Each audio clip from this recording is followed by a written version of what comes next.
All right, we are live. So, welcome back, everybody. So thankful to have you guys back on the pod. This is BCB Podcast, episode 129. Coming back at you. This is Aaron Washington. I'm your host. I'm glad to have you guys back on this episode, ready to talk some ball. There's been some crazy stuff going on in the basketball world, the NBA world more specifically, over the past couple weeks that I wanted to discuss. And to help me dive into a couple of those topics today is going to be Caleb Connett. Great guy here. He's also a sports management major, which is what I did at school. So we have that connection going. He's one of the hosts of the Jules and Gems podcast. So he has a really great podcast over there. I'll let him kind of link that, plug that at the end of this podcast and tell you guys more about that. And then he's also a contributor for Unwrapped Sports. So another contributor from over there at Unwrapped. We love to get into sports. We have a lot of great discussions, and he's just one of the guys over there that makes it just a great time getting over there and talking about basketball and football and all those other sports. So, hey, Caleb, man, I appreciate you taking your time, man, on short notice as well. So glad to have you on this podcast. And I'm excited to dive into this ball, man. So I hope you are as well. Man, me too. I'm glad to be on here. Thank you for having me on, man. I appreciate it. Let's You go. got it, man. You got it.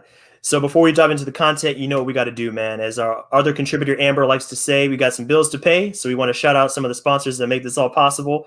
Of course, we have the teespring.com/store/unwrapped link down there for you guys to check out. We have some apparel ready to go. I actually have some apparel that you guys can check out. I have a t-shirt. I have a sticker for business casual basketball if you guys want to go and purchase that. It's going to be possible using that link. And I actually think I have my shirt coming in the mail today. So on the next episode, you guys will probably see me rocking that and showing off the apparel. So be sure to check us out if you want to see some really cool accessories and apparel to hook yourself up with some of our podcasts here. Also, we have the mybookie.ag ready to go. Your code is down there at the bottom, USN100. That's going to give you a double on your first deposit. So they're going to get you guys ready to go on your bets with basketball, football coming to a close. The sports world is definitely ramped up right now. There's always money to be made. So get in on the action, guys. You won't be disappointed if you go ahead and use that code down there at the bottom. And then lastly, RXHemp-USN is going to be the code to use at rxhemp.com. They have some great products over there. Their sports cream is very clutch if you guys are looking for some recovery. One of the recovery tools, I know right now I'm suffering from a little bit of Achilles soreness, so maybe I should get some for myself. Caleb, you know the drill, man. Hey, Recovery man. is essential coming off of sports, so be sure to hook you all selves up, man, with some of their products over there. It's going to really help you all out when you're ready to get back into the sports world here. So now that's addressed, man, let's go ahead and get into our content for this episode. What I really wanted to tackle in this one, man, is the media world, more specifically Shaq's comments the other day about Donovan Mitchell and some of the other kind of rants he's been on lately, man. He's really just kind of taken the media world by surprise. Maybe not surprised if you know Shaq a little bit about what he's been saying over the past few years. But basically, man, he just comes off as a hater. Like, I'm going to put that out there in my take. I'm curious to see what you think about what he's been saying recently. But the most recent example is post game. Talked to Donovan Mitchell. Basically said, I don't think you had what it takes to make it to the next level. Shaq talking to Donovan Mitchell. And then the week prior to that, it was Shaq talking about Christian Wood. And the first thing he said in that interview was like, hey, man, I really didn't even know who you were. I didn't know you were balling like this. I'm just like, that in itself is disrespectful, man. Like, you're on national television. You're talking about a guy that's been dominating this season, just taking the NBA world by storm on the Houston Rockets. So it didn't come off as very professional to me. And I've had a problem with Shaq over the past few days, man. What you think about Shaq and some of the comments he's been making? Is he off the rails, man, or is he just is that just some tough love over there? I mean, if you know Shaq, and I'm not saying I know Shaq, never have I ever met him, but it's just the way he carries himself. He's like one of those tough guys on the court that's like one of those old tough guys that wants you to just talk shit back to him. You Yeah, know what I'm saying? absolutely. And I didn't like how he came at Donovan Mitchell, but I think it's good for Donovan Mitchell. For one, I Mm-hmm. think his response was perfect. It All right, was all right. respect for that. The rest, our eyes are gonna tell the rest of the story. You feel me? Right. I hope Mm-hmm. that motivated him um to just take his game to the next level. And after that, Kenny Smith kind of gave him the insight of the conversation. Like, we talked about how Mitchell could, go to the next level and bring his game to the next level. And Mm-hmm. there are ways he could bring his game to the next level. There's been a couple of years where, he's been getting his team constantly to the playoffs, but they've been getting beat every time. So he Yep. has to find a way to break that mode and become one of those best players in order for him to get a ring. So I like the fact that Shaq came at him very honest. It might have been a little bit too brutal and unprofessional because it was on TV. But Hmm. I like the fact that he came at him honest because Shaq could have been very well said, "Hey man, you're like a great player in this league. I acknowledge your game, yada yada yada." But after Donovan Mitchell got off the TV, he could have very well said, like, "Hey, like he doesn't have what it takes to make it to the next level." I'm Yeah, sure man, Donovan Mitchell would rather hear that to his face. You feel me? So I like for that sure. about what Shaq said. As far as Christian Wood, uh, man, we all have to sit up here and be honest. Did we know Christian Wood before this year like that? I knew him on the Pistons, but this Yeah, year he made his mark, for like sure. for sure. So if it's, I mean, not everybody knows of him, but I think Shaq came at Christian Wood brutally honest too. He just did. Yeah, And I can't be mad at that because Shaq could have very well been fake and said some fake shit to his face and got on air and been like, oh, I don't know this guy. So I like the yeah, fact man. that Shaq's keeping it real. I hope that both of those comments motivate both players.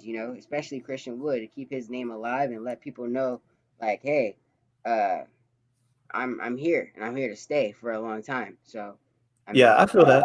I like I the feel fact that that. he's honest. Yeah, I mean, it's let's just take a look at some of these comments, man. Here, Perry, has talked about Shaq on many occasions. He's been very outspoken about him, and his comment here kind of sums up what I've been thinking about him. Like, I have no problem with him criticizing players. Like, that's almost your job as an analyst when you are, speaking on these players' games. You want to offer them pieces of advice. And Shaq and Kenny Smith and Charles Barkley, they're in a position where they can do that very effectively. They're some of the great players that we've ever seen on the court, and they have a lot of experience, have a lot of insights, a lot of wisdom to share. So I love that. But sometimes their approach is a little bit questionable. Like with Shaq, it's just like, do you really have to have the first thing you say be something like, "I didn't think you had what it takes"? Like if you came across and said something like, "I was skeptical," or "I thought you could be better here," or "You haven't been living up to your billing here," that I'm be cool with. But it's just the way you lead with that. It's a little bit extreme, man. And Michael said basically the same thing here. I love Shaq. I think he's just being real, maybe too real. I guess maybe that's a better way to put it. A little too real. And of course, these players can take it. It's not like they're going to sit in the corner and cry if you say something like that. And some tough love is definitely warranted sometimes, and it will help him get to the next level. Donovan's going to take that. It's going to push him, but I'm not so worried about Donovan Mitchell as I am about just the media in general, because I put it in the title and I almost feel like it's a symptom of a bigger problem. We talk a lot about the media and how they're covering these players. Maybe it's a little bit too much negativity. And imagine if you are somebody that's new to the game. You don't really know Christian Wood, you don't know Donovan Mitchell that well. And the first thing these guys say is something like, "I didn't think you had what it takes. I didn't know who you were. I would beat you in my sleep if I was praying against you today." Like Shaq's comments about Rudy Gobert on Instagram the other week. He's like, "I dominate you," and all this other stuff. I'm just like, and that was out the news of a supermax. Like usually, if a player gets a huge contract or have a huge achievement, I would like to see the old heads come in and say, "Congrats!" Like, well deserved or something like that, or at least just like, "Hey, you did a great job earning that contract." And then maybe off to the side say like, "Hey man, you could be better in this area, maybe be a better shooter or a ball handler or something like that." So that's what I'm trying to say basically. It comes off as a hater, man. Like it's just straight up, man. I don't know how else to put it. Hey, nah, I feel you. I feel you though. But when we talk about Shaq or even kind of Charles Barkley, but I'll stay on Shaq. When we talk about Shaq, um, even back in the day, this is something that he's been doing. Like I remember when JaVale McGee was on the Wizards and he was just on Shaqtin' a Fool every week. Hmm.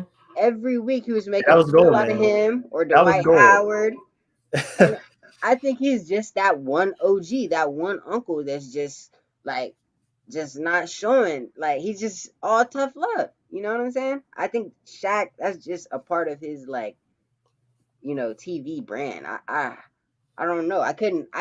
what you said, I would love for an OG to say that, and I, I think that's the right thing for an OG to say. But I just don't know if I could imagine Shaq saying. I just don't know if I could Yeah, see him saying that, and it it would be a sucks because he departure could. from what he's done like to this point. If he came out and said something like, great job. I guess that's not in brand for him. It's not in character, but I don't know. I think there's room for people to modify behaviors and how you conduct yourself. I mean, he's made a living off of that, so I guess for him, maybe it doesn't do much for him to change the way he talks about these players.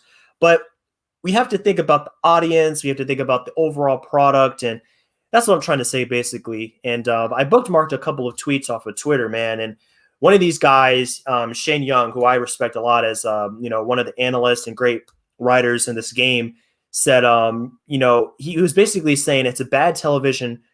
He was talking about the Inside the NBA in general in terms of helping the product and helping make fans smarter. So that's not their goal. That's not their mission. I understand that.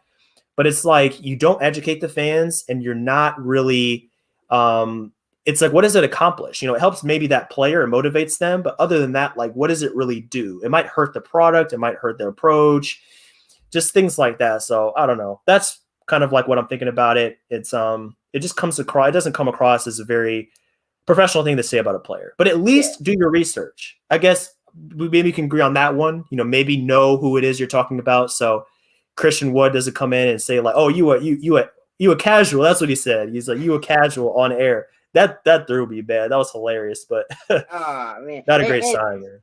and before we move on from Shaq, I think one thing that I would love to see him do is it's all cool to challenge the young players, but maybe get Christian Wood in the gym and teach him something that that's Yes. valuable for him to learn. Or Mm-hmm. even Mitchell as a bigs can teach guards things as well. If he Yeah. could help Mitchell out, bring him in and help him out. Watch film with him, something. Help the OGs out if you can. I mean the young guys out if you can. I think that would be dope, and I would want him to. I want to see him do something like that. I think that would be super dope. Absolutely, man. That's basically what I'm trying to say. It's like if you get out here and you offer some advice, and maybe not have to do that on the air. You don't have to go into detail on that while you're talking to them in the middle of the program, but maybe off to the side, give some advice, and maybe he is. I can't say for sure. I can't see their DMs or anything, Yeah. but I'm just speaking onto what I've seen on air, and I don't know, man. It's like just moving off of Shaq for a minute. We could talk about a bunch of people. We could talk about Charles Barkley, when they do that segment of like who he played for, and he doesn't know any of these players, like he doesn't know who they play for, barely knows who they are, period. Just stuff like that. It's a little concerning. But what I would really like to see, and here is something that I think would help maybe people on that we see on Twitter. What if there was more of a focus on giving some of these other outlets some love? Like, what if the Athletic got some more love on some of these major programs, and maybe not just like TNT, but maybe FS1 or ESPN or something like that. Maybe the Ringer can get more love. Some great writers out there, like you're on Twitter, man. You see some of the great work these people put on there, like the Shane Youngs of the world, the Nekias Duncans of the world, Jackson Frank. Like these guys cover the game at such a high level, and they actually know how to dumb it down a little bit so the casual fan can know what's going on. Like maybe if writers like them got more love and other outlets like that, maybe it would help kind of bridge the gap so we get some entertainment and the educational aspect. But it's on my wish list. Like, it's probably wishful thinking, but I wanted to put it out there because I think it could help the product of the NBA.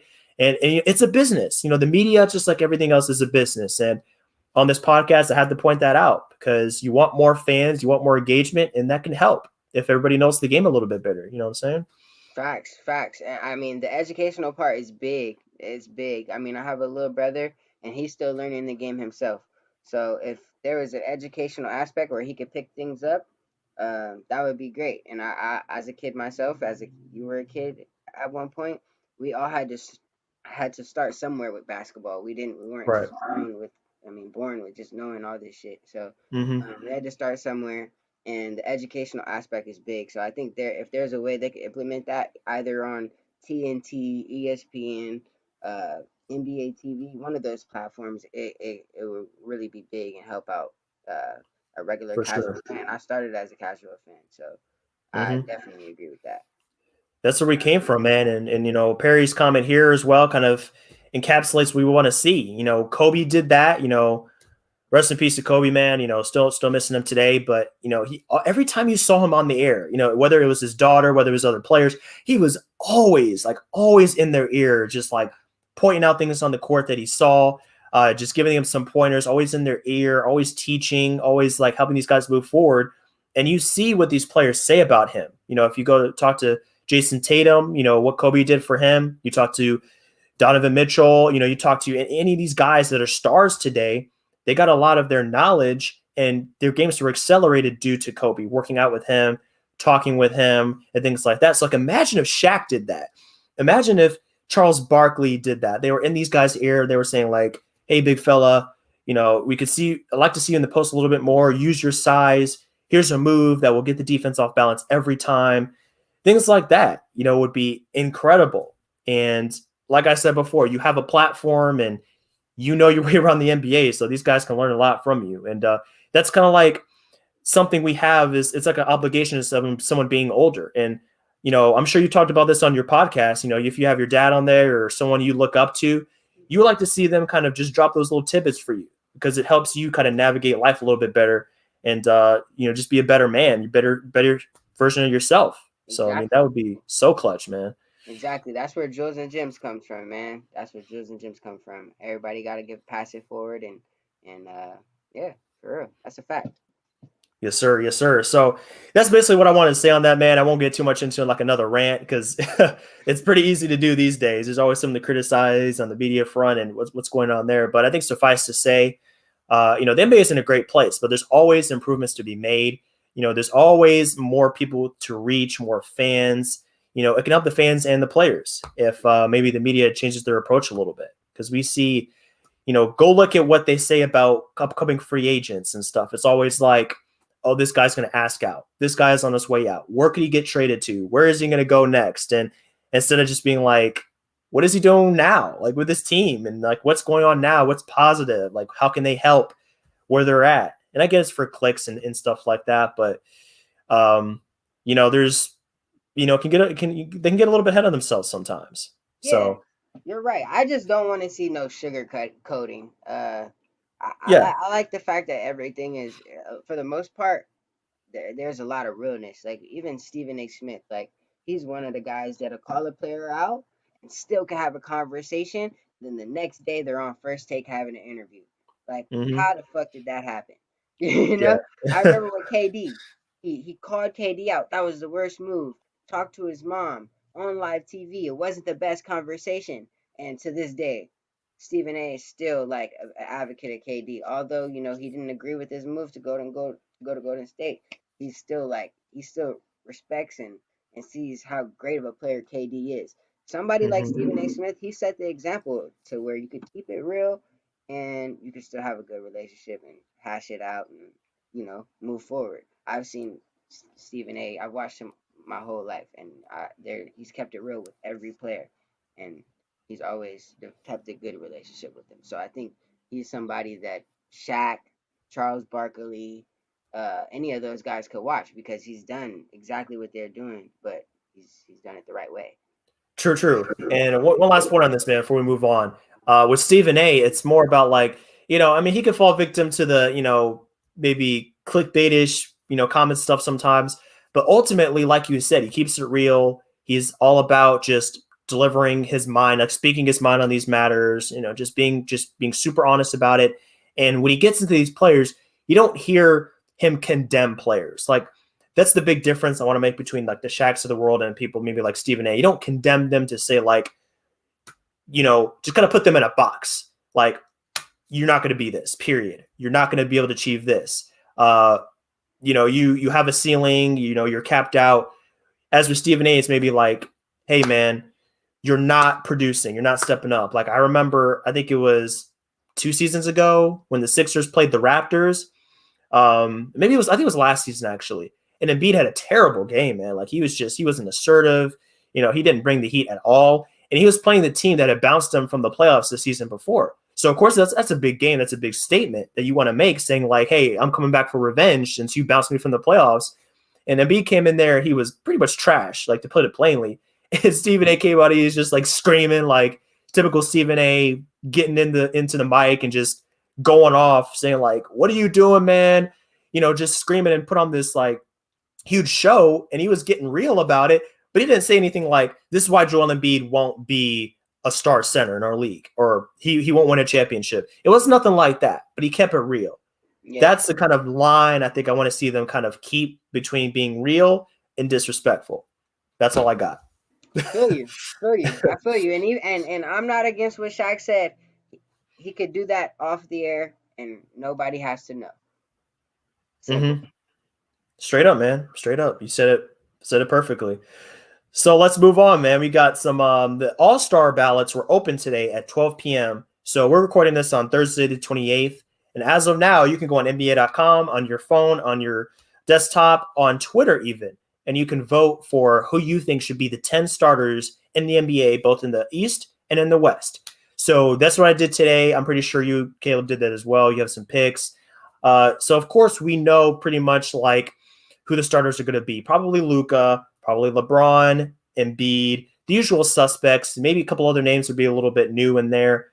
But what I wanted to do actually is maybe take a look at some of the names that might be reserves coming up, and to kind of see who's been great this season, who might be a first-time All-Star, who's going to kind of be on the line of that, who's going to make a great case, who may or may not be selected. It's going to be a great conversation. I can't wait to get into the reserves. But let's start with a clear cut. This guy's an All-Star today if he keeps this level of play. First-time All-Star. I picked him last year. He didn't make it, but this year I think it's a bet. Type it in right now. Jaylen Brown, aka Mr. Marietta. He's down here from Marietta, just down the street from where I'm at. He's been sensational, man. Like, I don't know how else to put it. Putting the Celtics on his back. Jason Tatum missed several games due to, I think it was health and safety protocols. And Jaylen Brown has stepped up from everywhere, man. His shooting is incredible. He is a bona fide star in terms of shot creation. He's still a two-way player. He's a huge energy player. He can still put it on your head, under the basket. He can give you a step back three, crossovers, all that good stuff. So he is reaching the star level, kind of like Jason Tatum did like a year or two ago. He's knocking at the door. So I think he's going to be a first-time All-Star if he keeps it up. So what you think about Tatum or Jason Tatum, Jaylen Brown, man? Is he a lock for the game today? Like, I know there's some ball left to be played, but I'd put him in there today. He's been that good to me. He's been that good to me too. To be honest, I had my call on him last year. I think he fits in the Boston's big three very well. He doesn't get out of his zone. He's just, and he could play D and he could score on offense. I Do it think all. with Kemba being out, that allowed him to really kind of, show who he was, show what he could do. With Tatum recently being out, that again allowed him to, step up. So I agree with you there, and I think he should have been at least a reserve last year. I think I seen something on Twitter. You had him as a starter. Don't know if he could be too much of a starter this year. I'm not Yeah, I didn't pick that. Not okay. quite. Yeah, no, not yet, but he's for sure a first time All Star. Somebody else that's really caught my eye is Trey Young. Mm. I think he's moved to the All Star starting level.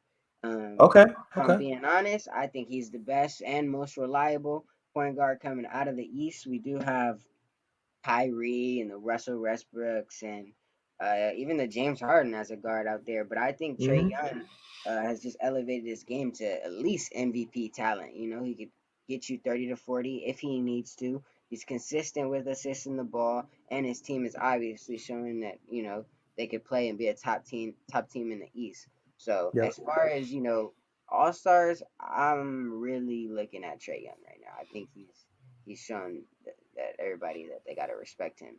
Um, Straight up. Straight up. I mean, I can't argue with that, man. I think for my starters, I didn't place him in there, but mhm. without a doubt, like he is one of the elite talents in our league. And I know he had a little bit of a slump for 5 or 6 games. I think he was trying to work some things out with the new pieces on the team. But I think the Hawks are back in a good place now. He has some great chemistry with Clint Capella, who's also been fantastic.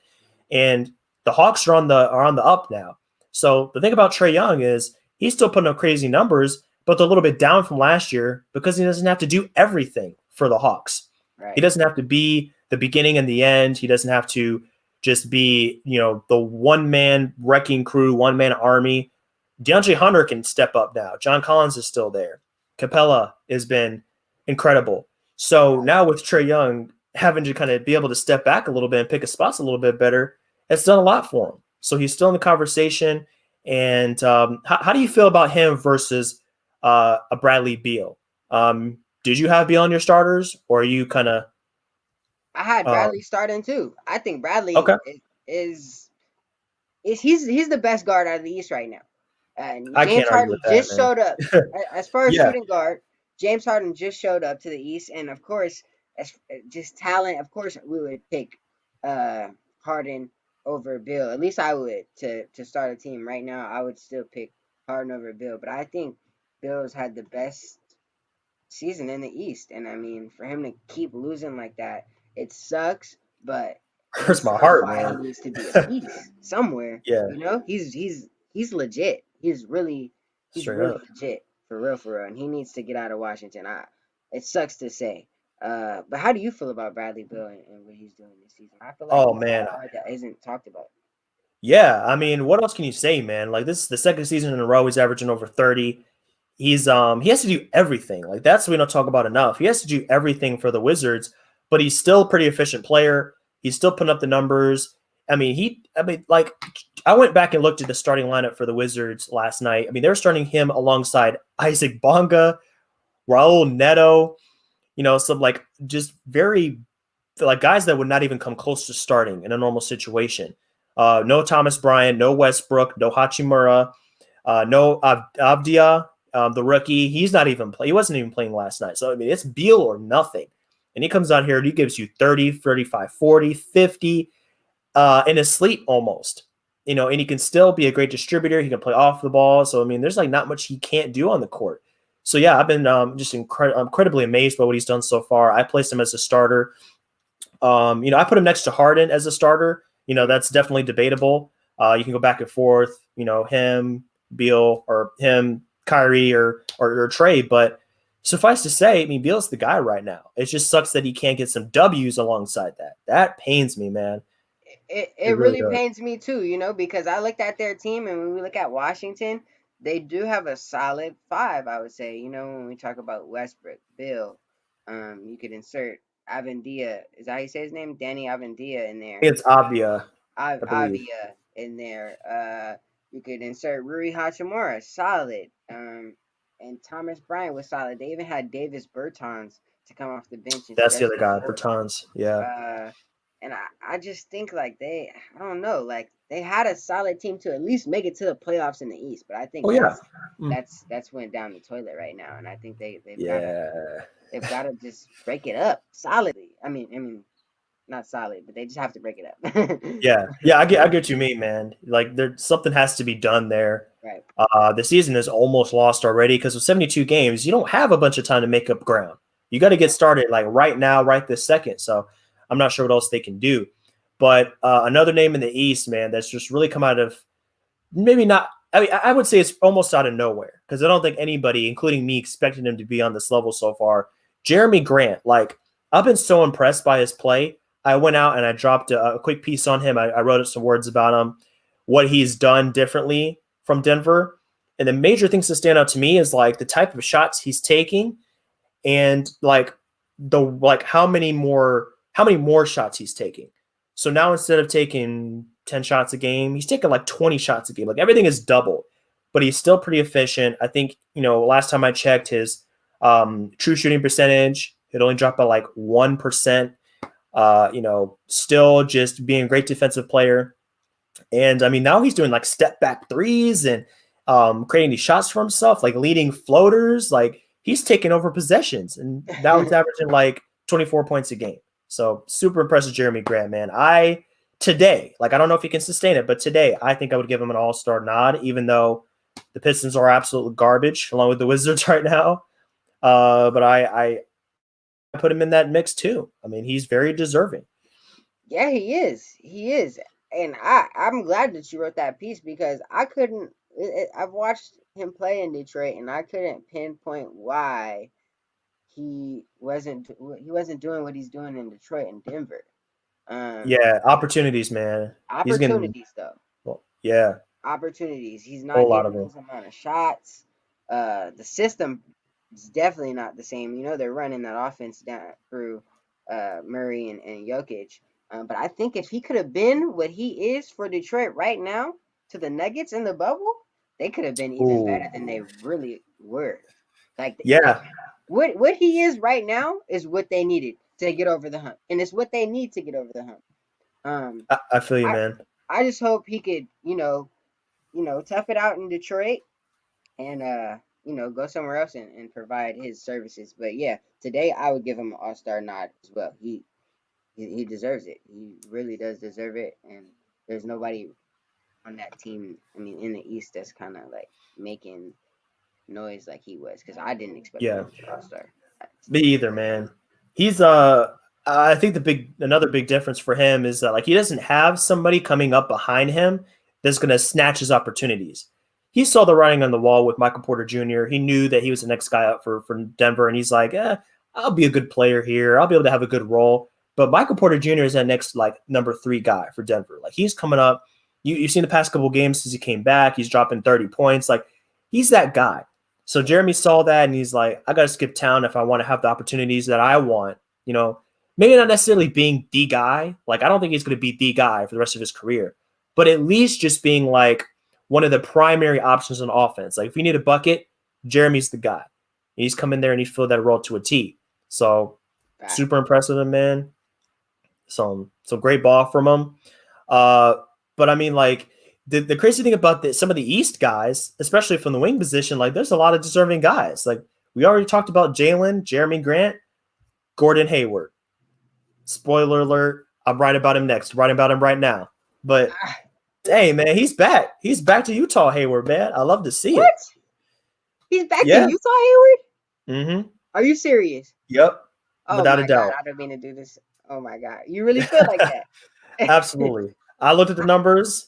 I looked at the tape. I went through. I'm watching every made shot he's had this season. I went through the NBA.com stats. Every shot he's made, all his stats, everything match up. He's averaging more points per game right now than he did his last season in Utah. And Yeah. the, I understand. I can't even argue the fact that he's not scoring. He definitely is scoring, but that kind of goes back to opportunities, right? Just like with Jeremy Grant, he's getting True. more opportunities. Um, Mm-hmm. but the thing with Gordon Hayward is I want to see him bring that team and make that team better. I think that's his next hurdle, making the team better and bringing them to the playoffs or making them compete. I know Charlotte, That's they're like a 7, 8 seed right now. Yeah, they're on the And line. But and I that's where his limits start to he's approaching his limits. Like they're paying him as a guy that can do that, but I don't think he can really solely be the guy that lifts him all the way up to being like a legitimate like I mean, I think he could get him to an 8 seed. I don't think that's out of the question. But I mean, for Hayward, it's like you're paying him as like being not good. He's getting paid as like an all NBA first team guy. In reality, he is maybe third team, all NBA third team. Like if we're really being real. But I mean, Perry's on the money again, man. Like his numbers, career best. If you go a basketball reference, you can see for yourself. All his numbers in his career best, career highs across the board, points, assists, rebounds, field goal percentage. It's really amazing to see, man. He's yeah, been no, he's been fantastic. yeah, like he's definitely improved, and to see how, like, one thing I must say is to see how he was in Boston.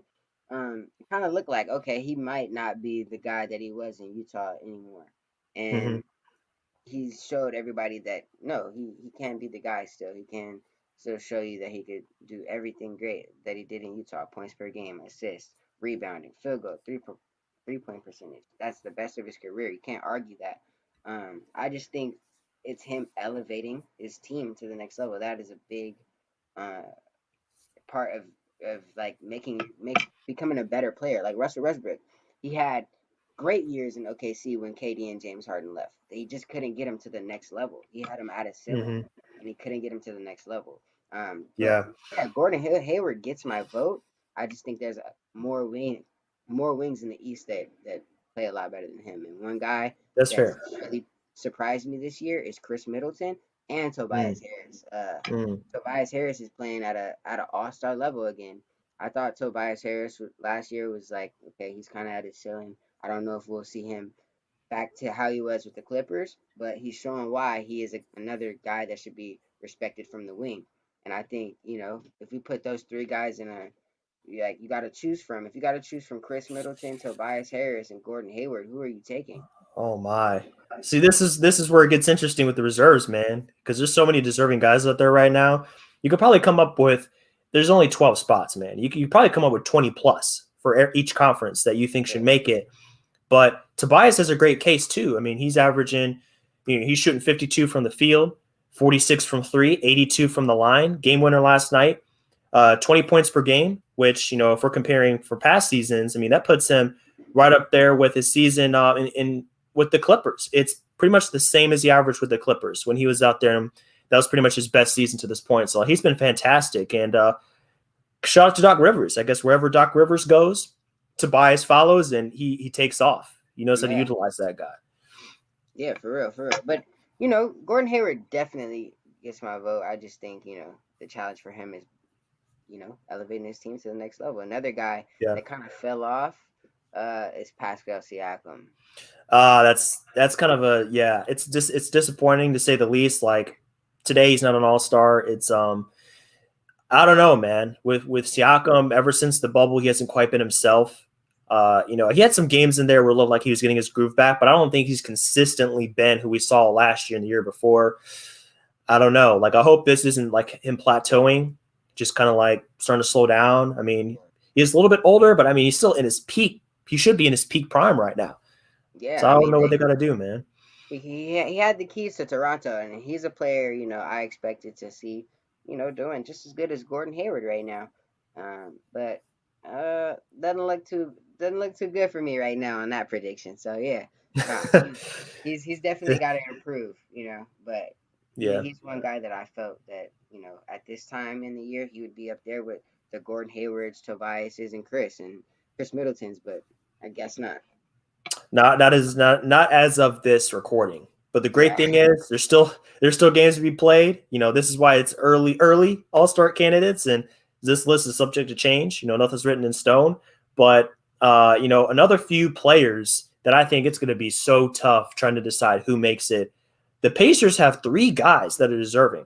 And that's crazy to say, but Brogdon, Sabonis, and Turner have all been great so far. And it's one of the reasons why the Pacers are doing as well as they are. So, I mean, Turner is a Defensive Player of the Year candidate. Sabonis has elevated his game once again. And Brogdon is Brogdon. And when he's healthy, he's a great player. So I think at least one of those guys is not going to make it just because there's not enough spots. Maybe even two out of those three won't make it. I'm dreading that decision, man. I really am. The whole East, man. Like these are all like Eastern Conference players we're talking about. So imagine yeah. trying to make that ballot. Dang. You make a good point with Brogdon and Sabonis. Just to them being such like a low to mid market team, those are two guys that I really don't see on TV as much. You really But don't. they fucking put up numbers, dude. They Mm-hmm. do. Brogdon's continuously putting up numbers, continuously proving himself. Sabonis, same thing, continuously putting up numbers, continuously proving himself. Um, yeah, I mean, those are two guys that are legit. But I maybe one of them, I can see one of them making it. One, sadly, all three deserve it though. Sadly, sad reality, man. I mean, Sabonis might be the one. I mean, I don't know. Like, I want to say he's my pick if I had to pick one, but it's so tough. I mean, you can't argue with a double double, averaging a double double, 20 and 12. He's almost averaging 6 assists. He's at 5.8 as a center. So I think he's right up there with the best passing big men, along with Bam and Jokic right now. He's incredible. Um, Yeah, Yeah, I he is. just golly. I mean, 37 from three. He's even hitting threes, man. Like, what are you gonna do with him? He's just It's unfair just at this I don't point. know. Like I think he's gonna make it. Honestly, I think Sabonis is the guy to make it. Yeah. Turner, I don't know, and Brogdon, I just don't know. But Sabonis, like, you can't. Everything about his game has gotten better time after time and time. Hmm. Absolutely. Who you got from the West, man? Been talking about all these East players. Like Hey, anybody from West? Grab your eye, catch your eye. man, I got a lot of guys. I was waiting for us to head to the West. And the Let's get it. West, man, I really want to bring up Christian Wood. Although Shaq didn't know who he was, I want to, kind of go into on a story about Christian Wood. I Okay. didn't know where he came from before he was on the Pistons. I seen him on the Pistons. I was like, oh, dude, is good. He's bringing up his numbers. He was on my radar.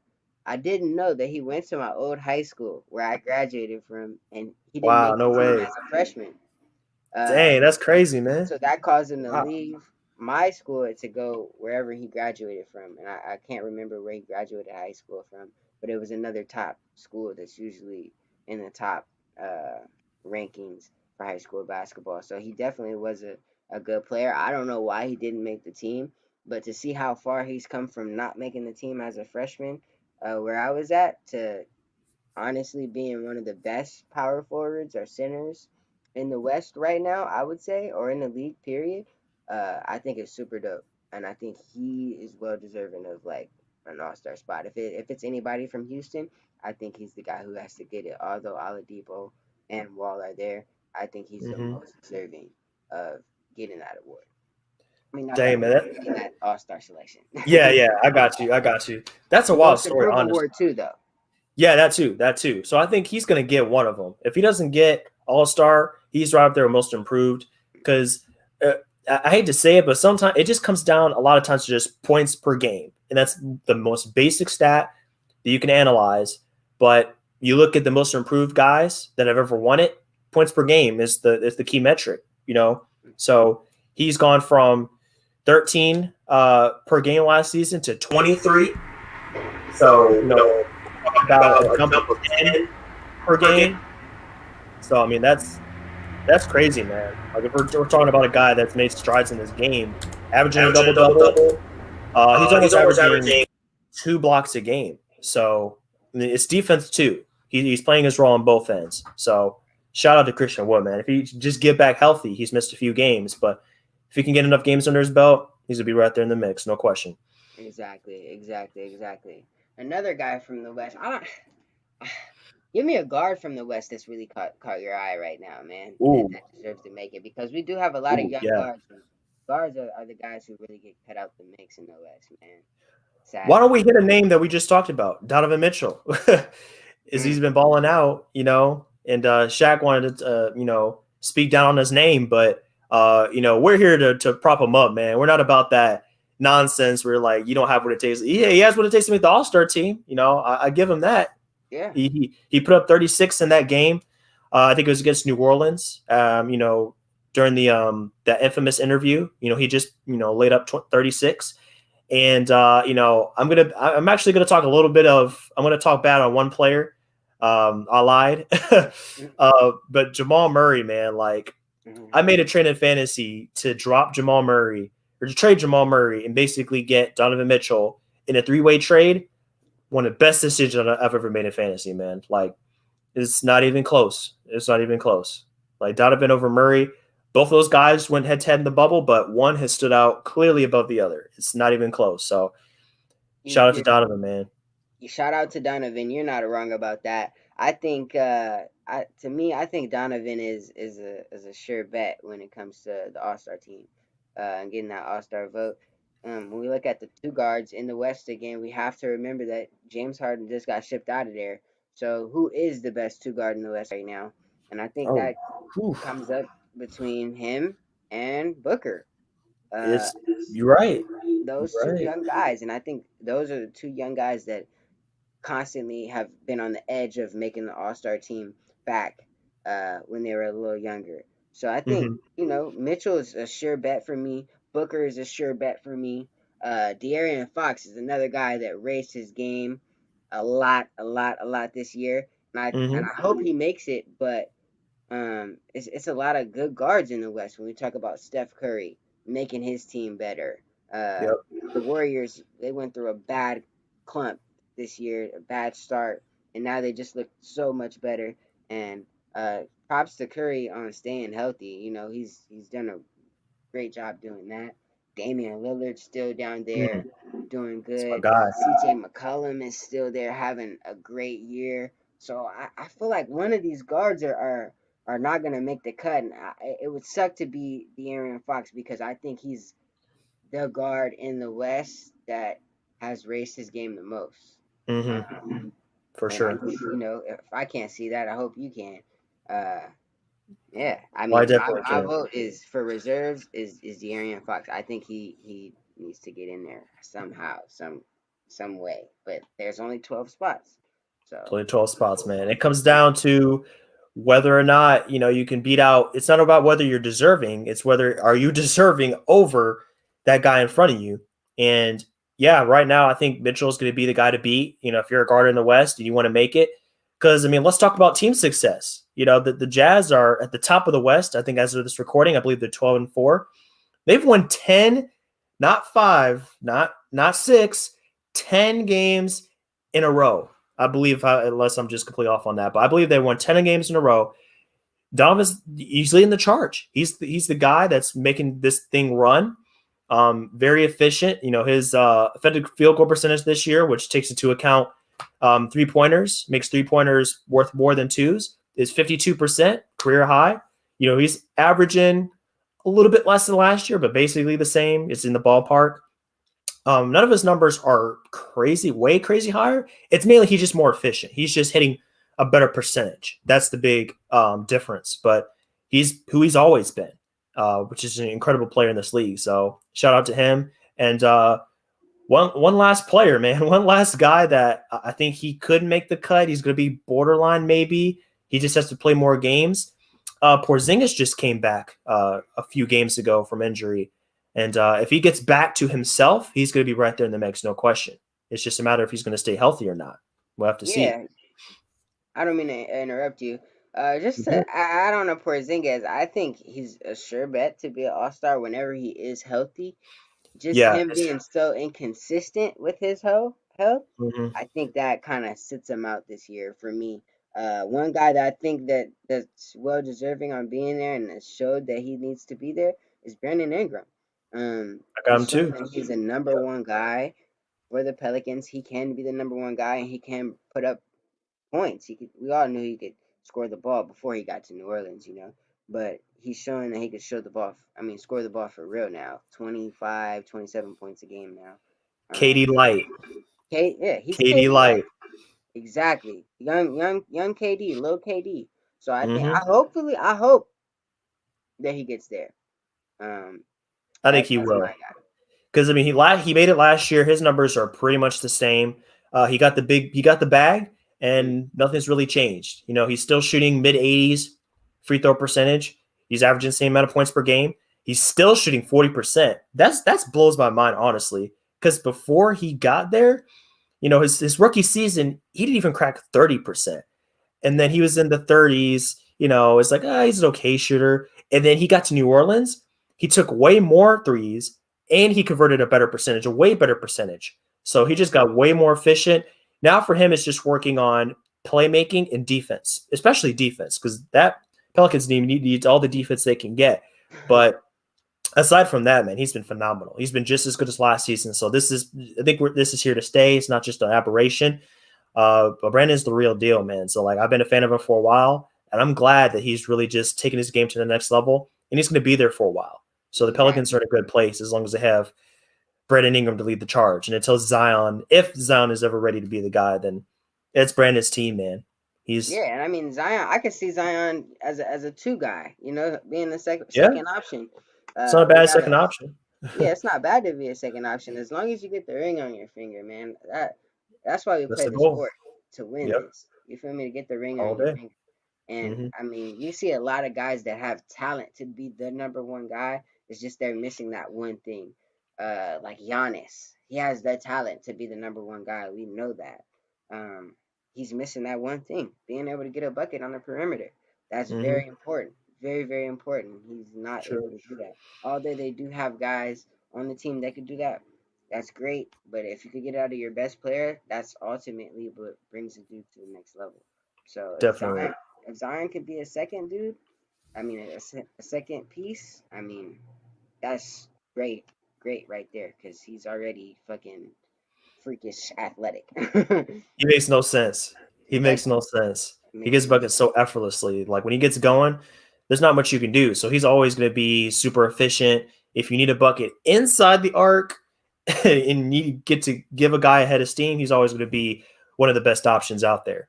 Yeah, So once he he's could develop his game from the post and attract the double team, that's gonna make him a lot more lethal. The facts. Pelicans as a whole a lot more lethal. So I mean that's Facts. something that I'm sure he's focusing on, and I hope that the coaching staff is trying to put him in the post more than get him on the mid range because I think he could work in the mid range. He just needs to attract the double team so they could get some open threes. Yes, sir. Yes, sir. You could have said it better myself, man. So obviously, there's a ton of deserving candidates in both conferences, but at some point, we got to drop it off, and that's going to be where we end our conversation, man. But can't wait to see who else kind of puts their name in the hat, and I'm going to get to work on these ballots, going for the rest of the teams. But yeah, I'm not looking forward to doing that because some guys are going to get snubbed, and it's going to be a bad time. So I'm going to get some apology letters ready to go in the meantime until I'm ready to get those out. So people don't get the wrong idea. But anyways, man, Caleb, appreciate your time, man. As always, great conversation. Love chopping it up with you, man. Got a lot in common between what we're trying to achieve in our careers. So really glad to finally get you on this podcast and hear your thoughts on this, man. So I appreciate you for sure. Man, I'm glad to be here, man. I'm glad to be here. Thank you for having me on. I appreciate you, bro. Thank you. You got it. You got it. If everybody wants to check out your podcast, the Jewels and Gems, where can they find you, man? You can find me on Instagram at one Caleb Conant. You can find me on Twitter at Caleb Conant2 down below. Click the link in the bio. You'll find plenty other things too. Jules and Jim's podcast every Thursday. MCS Real Sports podcast. You can find us dropping whenever we drop there. Change the narrative on Instagram. Uh, get your wristband at changethenarrative.com. And yeah, you can find me on Unwrapped. You can find me everywhere. I'm everywhere. Tap in with me on Twitter, Nice. Instagram. And you can find a whole bunch of things if you just click that link in the bio. Good stuff, man. Good stuff. I love it. Stay active. Stay active. There's always something to cover in the sports world. So I love that. For all the BCB fans, you can be sure to find us at bcbasketball.info. That's going to be our website. And then BC Basketball 2 is our handle on Twitter and Instagram if you want to check us out. So, as always, guys, appreciate you checking out this episode, whether it's virtually, on video or listening to the podcast. But we appreciate your presence here. And then, as always, enjoy this night, enjoy the rest of your day, this NBA season. And we're going to be back on this podcast next Thursday, capturing some of these great moments and diving into basketball a little bit more with you next time. But until then, guys, have a good one. And we'll see you on this podcast again real soon. Doses.